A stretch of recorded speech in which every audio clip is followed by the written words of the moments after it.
Welcome team. આપણી કંપનીમાં નવા જોડાયેલા તમામ સભ્યોનું આજના આ ખાસ આર્થિક માર્ગદર્શન સત્રમાં હાર્દિક સ્વાગત છે. જો એક એચઆર ફિનાન્શિયલ એડવાઇઝર તરીકે મારું કામ ફક્ત તમને પગારની સ્લિપ સમજાવવાનું જ નથી, પરંતુ તમારા ભવિષ્યને એકદમ સુરક્ષિત કરવાનું પણ છે. આજે આપણે એમ્પ્લોઈઝ પ્રોવિડન્ટ ફંડ એટલે કે જેને આપણે ટૂંકમાં ઈપીએફ કહીએ છીએ તેના વિશે બધું જ સમજીશું. તમે કદાચ વિચારતા હશો કે આ કોઈ સામાન્ય કપાત છે, પણ ના, આ માત્ર કોઈ સામાન્ય સેવિંગ્સ એકાઉન્ટ નથી. આ તમારી લાંબા ગાળાની આર્થિક સુરક્ષા અને આરામદાયક નિવૃત્તિ માટેનો એક બહુ જ મજબૂત પાયો છે. તો ચાલો આજના આ સત્રની શાનદાર શરૂઆત કરીએ. આજે આપણે શું કવર કરવાના છીએ એના પર ફટાફટ એક નજર કરી લઈએ.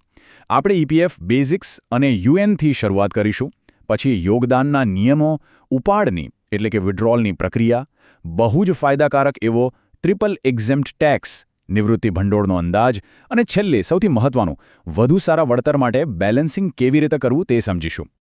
તો ચાલો સીધા જમ કરીએ સેક્શન 1 પર, ઈપીએફના મૂળભૂત સિદ્ધાંતો અને યુએએનના ફાયદા. હવે તમે નોકરી શરૂ કરી એટલે સૌથી પહેલું કામ થશે તમને એક યુએએન મળવાનું. યુએએન એટલે કે યુનિવર્સલ એકાઉન્ટ નંબર. આ એક 12 આંકડાનો કાયમી ઓળખ નંબર છે. તમારે આને તમારા ફાઇનાન્શિયલ આધાર કાર્ડ તરીકે જોવાનો છે. આની સૌથી મોટી ખાસિયત શું છે ખબર છે? આ નંબર આજીવન તમારી સાથે જ રહેશે. ભવિષ્યમાં તમે ભલે ગમે તેટલી નોકરીઓ બદલો, તમારું યુએએન એનઓએ જ રહેશે. આ એક જ નંબરની મદદથી તમે તમારું ફંડ બેલેન્સ ચેક કરી શકશો, યોગદાનને ટ્રેક કરી શકશો અને જૂના ફંડને નવી કંપનીમાં એકદમ સ્મૂધલી ટ્રાન્સફર પણ કરી શકશો. છે ને એકદમ સિમ્પલ? હવે એક બહુ સામાન્ય પ્રશ્ન જે દરેક નવા એમ્પ્લોયીના મનમાં હોય છે કે મારા પગારમાંથી જે દર મહિને પૈસા કપાય છે તેનું પૂરું ગણિત શું છે? વેલ, ચાલો હું તમને આ ટેબલની મદદથી એકદમ સરળ ભાષામાં સમજાવું. જુઓ, તમારા બેઝિક પગાર અને મોંઘવારી ભથ્થા એટલે કે ડીએના 12% પૂરેપૂરા સીધા તમારા ઈપીએફ નામના નિવૃત્તિ ફંડમાં જાય છે. પરંતુ મજાની વાત હવે છે, કંપની પણ સામે 12% ઉમેરે છે અને આ કંપનીના 12%નું વિભાજન થાય છે. તેમાંથી 8.33% રકમ ઈપીએસ એટલે કે પેન્શન ફંડમાં જાય છે, જેની મહત્તમ મર્યાદા દર મહિને ₹1250 નક્કી કરાઈ છે. બાકીના 0.67% તમારા ઈપીએફમાં જાય છે. અને આટલું જ નહીં, કંપની તમારા માટે 0.5% રકમ ઈડીએલઆઈ એટલે કે જીવન વીમા કવર માટે અને બીજા 0.5% એડમિન ચાર્જ માટે અલગથી પોતાના ખિસ્સામાંથી ચૂકવે છે.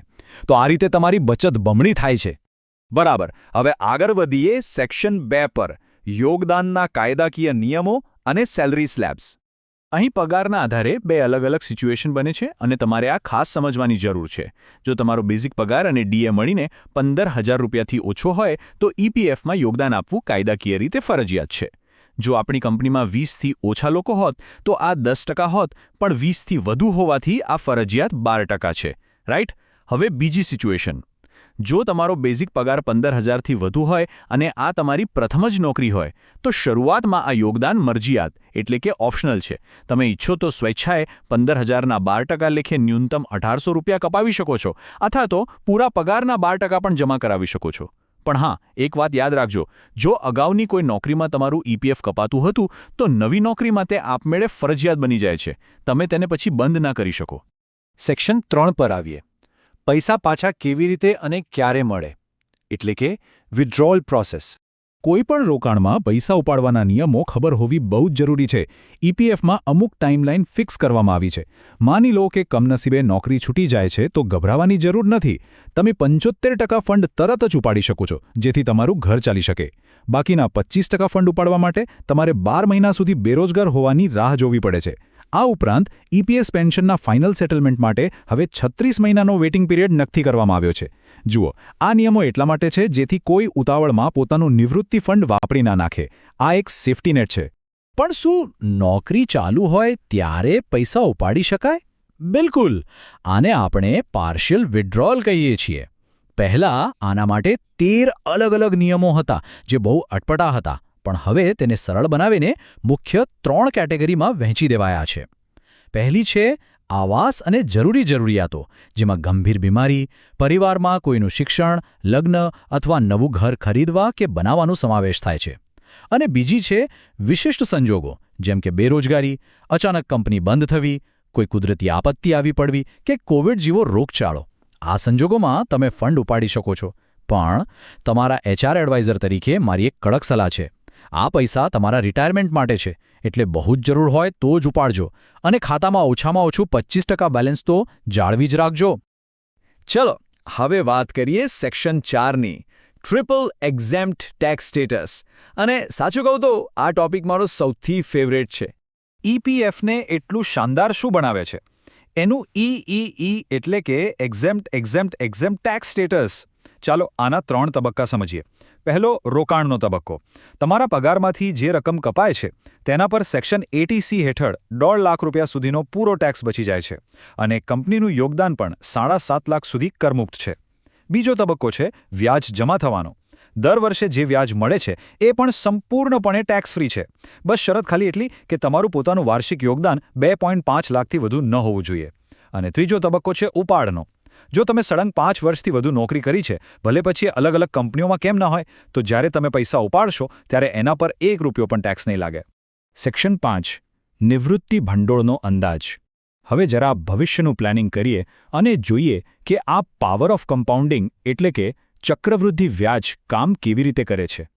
હું તમને એકદમ પ્રેક્ટિકલ ઉદાહરણ આપું. ધારો કે તમારામાંથી કોઈ 24 વર્ષની ઉંમરે પોતાની કારકિર્દી શરૂ કરે છે અને 58 વર્ષે નિવૃત્ત થવાનું પ્લાન કરે છે. શરૂઆતી બેઝિક પગાર આપણે ₹30,000 ગણીએ. હવે સ્વાભાવિક છે કે દર વર્ષે પગારમાં સરેરાશ 10%નો વધારો તો થશે જ, રાઈટ? અને આપણે ઈપીએફનો હાલનો વ્યાજ દર 8.25% ગણીને ચાલીએ. હવે વિચારો, જો આ સિસ્ટમ દાયકાઓ સુધી આમ જ ચાલતી રહે તો રિટાયરમેન્ટ વખતે કેટલી રકમ જમા થશે? કોઈ અંદાજો? અરે હા, ₹5.29 લાખ! છે ને કમાલ? આ આંકડો જોઈને જ ખ્યાલ આવી જાય છે કે જો નાની ઉંમરથી એટલે કે તમારી અત્યારની ઉંમરથી નિયમિત રોકાણ ચાલુ રહે તો લાંબા ગાળાનું ચક્રવૃદ્ધિ વ્યાજ કેટલી મોટી રકમ ઊભી કરી શકે છે. એટલા માટે જ કારકિર્દીની શરૂઆતથી જ ઈપીએફને ગંભીરતાથી લેવું એ તમારો સૌથી સ્માર્ટ નિર્ણય બની શકે છે. અને હવે છેલ્લું, સેક્શન 6, વધુ સારા વળતર માટે તમારા પોર્ટફોલિયોને બેલેન્સ કેવી રીતે કરવો. જો બધું જ એક જગ્યાએ રોકી દેવું એ ક્યારેય સારી સ્ટ્રેટેજી નથી હોતી. ઈપીએફ તમને શું આપે છે? એ તમને ગેરંટીડ, જોખમમુક્ત આર્થિક સુરક્ષા અને ગજબના ટેક્સ બેનિફિટ્સ આપે છે. તમારો બેઝ એકદમ મજબૂત કરી દે છે. પણ મોંઘવારીને બીટ કરવા માટે તમારે થોડું વધારે વળતર પણ જોઈએ ને? તો ત્યાં મ્યુચ્યુઅલ ફંડ્સ અને સ્ટોક માર્કેટ કામે આવે છે, જે લાંબા ગાળે વધુ સારા ગ્રોથની તકો અને ફ્લેક્સિબિલિટી આપે છે. એક સ્માર્ટ રોકાણકાર તરીકે તમારે ઈપીએફની સ્થિરતા અને મ્યુચ્યુઅલ ફંડ્સના ઊંચા વળતર વચ્ચે એક પરફેક્ટ સંતુલન જાળવવાનું છે. આ બંનેનું બેલેન્સ તમને લાંબા ગાળે જબરદસ્ત સંપત્તિ બનાવીને આપશે. મને પૂરી આશા છે કે આજના આ સેશનથી તમને કંપનીના આ અદ્ભુત લાભ વિશે એકદમ ક્લિયર આઈડિયા આવી ગયો હશે અને તમારા રિટાયરમેન્ટ પ્લાનિંગ માટે એક નવો રસ્તો દેખાયો હશે. આ માહિતી તમારા પરિવાર માટે ખૂબ ઉપયોગી છે તો એકવાર જરૂર શેર કરજો અને ફિનસ્ટાર્ટને સબસ્ક્રાઇબ કરવાનું ભૂલતા નહીં. આપ સૌનો ખૂબ ખૂબ આભાર. જતાં બસ એટલું જ વિચારી જુઓ, જો આજે લેવાયેલો એક નાનકડો, સાદો નિર્ણય ભવિષ્યમાં તમારા માટે ₹5 કરોડ ઊભા કરી શકતો હોય તો શું રોકાણની શરૂઆત કરવામાં એક દિવસનો પણ વિલંબ કરવો પોષાય ખરો?